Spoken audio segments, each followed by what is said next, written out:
의학이 과학이 발전함에도 불구하고 만성질환이 훨씬 많아지는 게 현대의학이에요. 우리는 늙어 죽을 수밖에는 없잖아요. 하지만 굿 에이징, 무병장수 100세 시대에 그게 가능하다는 얘기죠. 제일 중요한 건 내가 오늘 팁으로 드리자면, 네, 안녕하십니까. 반갑습니다. 면역치료 전문 바네이치 클리닉 대표 원장이고요. 이탈리아에 있는 샤르데냐라는 섬이 있어요. 제가 직접 갔어요. 100세를 사시는 분들이 굉장히 많은데, 포인트가 뭐냐면 남녀 비율이 여성이 80, 남성이 20이잖아요. 여기는 100대 100 똑같아요. 남녀 비율이 1대 1이에요. 그 100세에도 춤추고 노래하고 일을 해요. 그리고 굉장히 낙천적이고 긍정적이고, 그분들이 서로 만나서 아침에 일어나서 굿모닝처럼 말하는 게 우리 100세까지 무병장수하자, 아니 그 표현인 거예요. 그래서 아켄타노스 이렇게 하더라고요. 그래서 너무 좋아서 굿 에이징의 아켄타노스, 이 개념을 이해를 하시고 그런 삶을 사시면 정말 행복하지 않겠어요? 면역이라는 것은 내 몸을 적으로부터 지키는, 내 몸에서 스스로 일어나는 슈퍼닥터 같은 그런 개념인데, 실제로 그렇잖아요. 암 안 걸리시잖아요. 안 걸린 이유가 뭐예요? 날마다 암세포는 생기는데 내 암세포를 죽이는 내 면역 시스템이 작동하니까 그런 거예요. 암 걸린 분은 그 작동이 고장났잖아, 꽂았잖아, 그래서 걸린 거잖아. 근데 지금 하고 있는 건 뭐예요? 얘들 죽이는 것만, 이제 고장난 거는 고칠 생각 안 하니까. 면역이 떨어진 원인에 대해서 많은 사람들이 알고 있다고 생각을 하세요. 여행을 갔다 왔더니 감기에 걸렸다. 어머, 여행 다녀와서 피곤해서 면역이 돼서 감기 걸렸구나, 좀 쉬면서 치료받으면 좋아지겠지 라고 생각을 하는 거죠. 맞지만 틀린 거죠. 내적으로 내가 면역이 떨어질 수밖에 없는 내적 무언가 불균형이 쌓여있다는 얘기죠. 그 상태에서 여행을 다녀오니까 갑자기 감기라는 증상이 생긴 거예요. 근본적으로 내적으로 예를 들어서 불균형이 쌓여있는, 면역이 떨어질 수밖에 없는 컨디션이 무엇인가를 파악해서 개별 맞춤으로 치료하는 게 저희들이 하고 있는 기능학적 면역 치료인 것입니다. 그럼요. 지금 현대의학은 질병을 기준으로 혈액 검사를 하면 질병을 기준으로 병적인 상태를 환자한테 이야기를 합니다. 그래서 많은 분들이 여기저기 쑤시고 아프고 뭔가 이상해서 병원에 가서 검사를 했는데 별 이상이 없다고 이야기를 해요. 그럼 자기는 별 이상이 없다니까 나는 아픈데 불편한데 이상 없다니까 뭐 시간이 지나면 좋아지겠지 이렇게 해야지만, 정상과 병적인 상태 이 중간을 미병이라고 표현합니다. 즉 이 상태에서 견딜 수 없거나 내지는 한가할 수 없을 때는 병으로 이완이 되는 거고, 어찌하다 면역력이 올라가서 최적화시키고 노력을 해서 하면 정상이 되는 거. 즉 요 상태를 파악을 해서 미리 체크해서 치료를 하면 예방이 되는 거죠. 일단 지금 얘들 건강검진을 많이 하시잖아요. 내시경은 많이 하지만 소화효소 보는 검사를 거의 하지 않아요. 위기능검사라는 게 있어요. 소화효소 보는 검사. 먹어서 소화가 안 되면, 또 장에서 흡수가 안 되면 말짱 도루묵이잖아요. 지금 70대 60대 이상 되시는 분 위암이 제일 많았죠. 생활습관 때문에 그렇다고 볼 수 있지만 위산 저하가 훨씬 많아요. 근데 우리 속이 쓰리면은 유산 과다 때문에 그렇다고 생각하고 유산 분비 억제제를 많이 써서 증상 개선되지만 소화가 안 되면 결국 내가 말짱 도루묵 상태 맞는, 몸은 더 안 좋아진다 이 말이에요. 근데 우리는 그렇게 살아왔다 이 말이죠. 내 상태가 지금 소화 효소가 제대로 나오는지 안 나오는지 파악이 돼야 되는 것이죠. 또 장으로 넘어가면 장은 흡수하는 거잖아요. 영양분을 컨베이어 벨트로 쫙 펼쳐져서 소화된 즙이 지나가면서 관문 상태로 하나씩 들어가는 거고, 필요 없는 것은 이제 변으로 나가는 것이죠. 근데 장이 예를 들어서 안 좋다, 변비가 있거나 과민성 대장 증상이 있거나 이런 식이 되면 필요한 영양분이 안 들어오니까 당연히 ATPN 에너지가 안 만들어지는 것이죠.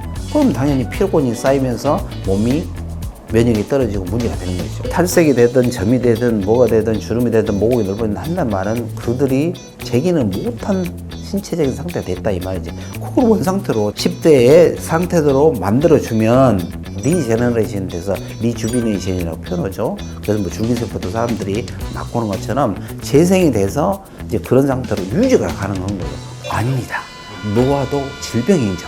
똑같은 나이임에도 불구하고 아주 젊게 20대처럼 보이는 사람도 있고 40대처럼 보이는 사람이 있는 것은 내적으로 내 몸 상태가 최적화되지 않고 생활 습관이라든가 수면이라든가 사회적으로 스트레스라든가 관계 속에서 피곤이 누적되거나 기능이 떨어져서 신체의 기능에 차이가 나다 보면 당연히 빨리 노화가 진행이 되는 사람이 있고 늦게 진행되는 사람들이 있을 수밖에 없는 거죠. 노화라는 건 뭐 이게 유전적인 소인도 있을 수 있지만 모든 병도 환경적 요인이라든가 내 생활 습관 때문에 또 사회적인 그런 관계 때문에 오는 경우가 훨씬 많은 것이죠. 젊어지고 싶다, 주름을 안 생기게 하고 싶다, 그 타이틀은 똑같잖아요. 그런데 내가 알고 있는 지식으로든가 내지는 정보에 그거는 보톡스 맞으면 펴지고 내지는 뭐 피부 레이저 하면 좋아진다고 생각하기 때문에 당연히 쏠림 현상이 있을 수 있는데 내적 외적 치료를 같이 병행을 하면 훨씬 더 만족도를 높일 수가 있다는 거죠. 100세 시대라고 이야기를 하는데 지금 노령화 고령화 되면서 경제 사회적으로 생각이 패러다임이 바뀌어야 되는 것이죠. 굿 에이징, 우리는 늙어 죽을 수밖에 없잖아요. 하지만 늙어 죽는 그 순간까지 하고 싶은 걸 하다가 죽을 수 있는 나이가 100세까지 가능하다는 개념이 무병장수 100세 시대를 표현을 하는 거예요. 그게 가능하다는 얘기죠. 그렇게 하기 위해서 이제 지금부터 생각들이 바뀌고 노력해야 될 부분들이 있다는 것을 지금 말씀드린 것이 굿에이징 시대라는 표현입니다. 첫 번째, 먹어서 살고 먹어서 죽는다. 요즘 보조식품 많이 드시잖아요. 아, 내가 피곤하니까 종합 비타민도 먹기도 하고. 그런데 여기서는 종합 비타민 드시면 안 됩니다. 우리나라 사람 과해서 병 걸리지 못 먹어서 병 걸린 사람 없으세요. 너무 과해서 병 걸리는데 우리 거기에 또 과하게 예를 들어서 먹는다.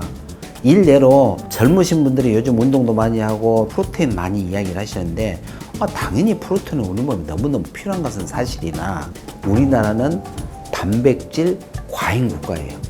근데 그거를 계속 많이 먹고 하다 보면 나중에 신장이 망가지고 그러는 거예요. 동안이든 주름이든 미모를 유지해서 항산화가 높은 걸 먹으면 누구나 알아. 그럼 한 끼를 어떻게 먹느냐? 제철 과일 중에서 사이즈가 적으면서 컬러풀한 거, 뭐 블루베리, 블랙베리, 뭐 키위, 뭐 이런 거 해서 바나나 하나 믹스해서 꿀 조금 넣어가지고 스무디처럼 만들어가지고 한 끼 먹는다. 오메가3 지방산이라고 들어보셨잖아요. 불포화 지방산이기 때문에 가장 중요한 것 중에 하나거든. 하루 1년 쌓이면 그것이 굿에이징에 엄청난 차이가 나고 더 활동적으로 살 수 있다 이 말이죠. 두 번째는 스트레스 관리. 스트레스라는 것은 우리가 이제 자율신경이라는 개념인데 교감신경이나 부교감신경 밸런스가 깨지면 신체에 있는 호르몬 밸런스가 다 깨져요. 스트레스를 피해라. 근데 그런 말들은 너무 많이 들어서 다 알고 있단 말이지. 근데 잘 못해. 포지티브 싱킹, 긍정적인 생각을 하면 엔돌핀이 분비가 돼요. 근육 이완, 혈관 확장시키면서 혈액순환이 되면서 노폐물이 쌓였던 피로물질이 쌓였던 그런 것들을 다 정화를 시켜주는 것이죠. 그러니까 지금 이제 30, 40대나 병과 관련 없이 사신 분들은 죽음에 대해서 생각을 많이 안 하시잖아요. 그러니까 저 같은 경우는 이제 통증학과를 하고 그러다 보니까 죽음과 이제 멀리 있는 것 같지만 가까이 있는 분들, 암 걸려서 대학병원에서 포기하신 분들이 와서 치료받다가 이제 잡고 오신 분도 많아요. 그거를 내가 기존 베이스에 깔고 삶을 산다 했을 때는 늘 감사한 거죠. 오늘 눈 떠서 이렇게 대화하는 것도 감사하고, 이제 그러다 보면 긍정적인 생각이 들고 웬만한 것에 스트레스 받지도 않고 이런 패턴으로 갈 수 있는 거죠. 믿는 대로 이루어진다고 하잖아요. 그거는 정말 사실이에요. 대학병원에서 포기를 했어. 치료할 게 없다. 가시라. 그래서 산으로 들어갔어요. 모든 세상 속에 단절돼서 햇빛 보고 자연 속에 체화돼서 땅 밟기하고 이런 사람이 완치가 된 사람도 있어요. 내가 어떤 병에 걸리든 어떤 상태다 할지라도 한 점의 의심이 없이 나는 나을 수 있다, 건강할 수 있다, 긍정적인 생각을 하잖아요. 모든 병이 다 좋아져요. 왜? 내 몸에 신이 부여한 슈퍼닥터가 내 몸에 존재한다는 얘기예요. 그거를 키워야 되는데 먹거리든 생활 습관이든 뭐 스트레스는 고장이 나서 그게 깨져서 병에 걸린 거거든. 근데 그거를 다시 컴퓨터 스위치 켜면은 오토매틱가 돌아가잖아. 그것만 만들어주면 내 몸이 어떤 병도 다 치료할 수가 있는 거예요. 아무리 그거 스트레스 받는다 해도 자기 좋아하는 거 드라마에 못 빠지면은 그런 느낌 하나도 안 들어요. 너무 행복해요. 자기가 좋아하는 거 할 수 있는 몸 상태를 만들기 위해서 외부 환경에 있는 것들을 내 몸으로 들어오게 하지 말고 NO 해서 내 몸을 항상 포지티브 싱킹으로 항상 최적화되게끔 노력을 하는 것이 스트레스 피하는 방법이죠. 세 번째로는 안 움직이는 거. 앉아서 생활하시는 분들이 많잖아요. 근데 그분들은 어떻습니까? 거의 움직임이 없기 때문에 정체돼 있어요. 식사하고 바로 와서 앉아있지. 칼로리가 소모가 안 되니까 어떻게 되죠? 내장 비만, 복부 비만, 대사 증후군 상태, 콜레스테롤 증가, 중성지방 과잉.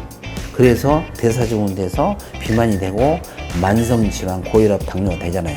이런 프로세스로 일어난다 이 말이죠. 가장 경계해야 될 분, 식사하고 와서 30분 정도 됐더니 졸려. 이 사람은 적신호다고 생각을 하셔야 돼요. 소화가 돼야 되는데 소화시키려면 뭐가 필요하죠? 에너지가 필요하다 이 말이에요. 근데 에너지가 부족하다 이 말이죠. 그러면은 모든 기관을 올 스톱 시켜요. 배터리가 방전돼 있으니까 조금 충전시켜서 그 다음에 좀 깨어서 이제 소화를 시키고 이런 식이 된단 말이죠. 그 시간이 나한테는 죽음이 되는 거죠. 식사 시간을 더 많이 두는 게 좋아요. 2시간 정도. 조금 거리가 있는 곳에 가서 좋은 식사를 하시고 쉬시다가 천천히 걸어와서 일을 하시는 것이 훨씬 건강에 더 도움이 될 수가 있는 거기 때문에 안 움직이고 운동 안 하거나 내지는 이런 것들이 만성질환에 일으키는 주범이기 때문에 조금 활동을 해주는 거 식사하고 그 다음에 저녁이 끝나고 나서 심한 운동보다는 스트레칭 개념의 하는 것들이 굉장히 좋습니다.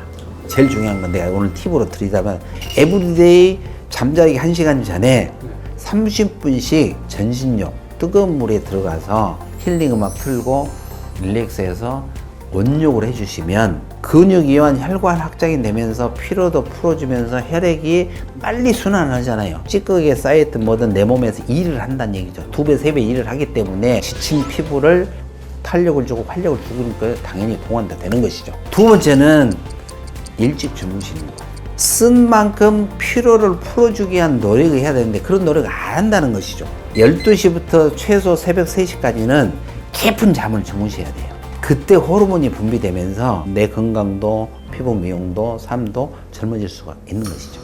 여러분 100세 무병장수 누구나 하실 수가 있습니다. 포지티브 싱킹 하시고 운동하시고 먹거리 바꾸시면 될 거라고 생각합니다. 건강하시길 바라면서 아켄타노스. 이 프로그램은 여성의 행복하고 건강한 삶을 탐구하는 라이프 플러스 펜테크 연구소와 함께합니다.